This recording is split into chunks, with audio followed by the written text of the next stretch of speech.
So we have a number of problems within the healthcare system, but there are also some fundamental trends that are occurring that will have an impact upon that. So let me this is a lunch meeting. We always want to keep it light. So I'm going to ask you a question, because I'm thinking about making a purchase and I need some advice. I want to buy a camera. This looks like an educated group. So how many of you, if you were going to buy a camera, would buy a magazine and read a photography magazine? Well, I would. Don't be shy. Okay, well, how many would Google reviews on cameras? Yeah? How many would go to Amazon and look at the reviews? Yeah? How many would go to Consumer Reports? And how many would look for maybe a seal of approval from one of the photography associations? Yeah, a fair number of people. So how do you go around to find somebody to manage your diabetes? You know, if you're like me, you're kind of scratching your head. How do you make a determination? Well, I think there's some promising things that are occurring. One of these is an example from a program that we have at the Foundation called Aligning Forces for Quality.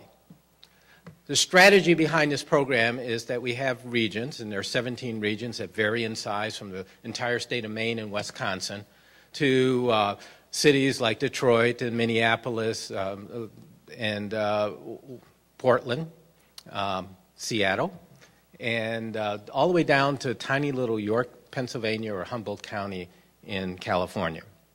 And each of them are getting coalitions of people who pay for care, who deliver the care, and who get the care to do public reporting of quality and price information, and then use that to drive the adoption of quality improvement methods to improve care. And in Minneapolis, they have a program called D5. And what D5 does is do public reporting on whether or not clinics are doing 5 simple things. Are they controlling blood pressure? Are they controlling cholesterol? Are they managing the blood sugar with hemoglobin A1C levels? Are they helping their patients become tobacco-free? And are they getting daily aspirin? And as you can see in this report, and this is right off of one of their web pages, they rate each one of those individual clinics. And what we've seen is that when you rate the individual clinics over a period from 2004 to 2008, you can see that there's been a dramatic improvement in quality. Now, they've got a ways to go because, you know, like all researchers, the first thing you want to do is look at the axis.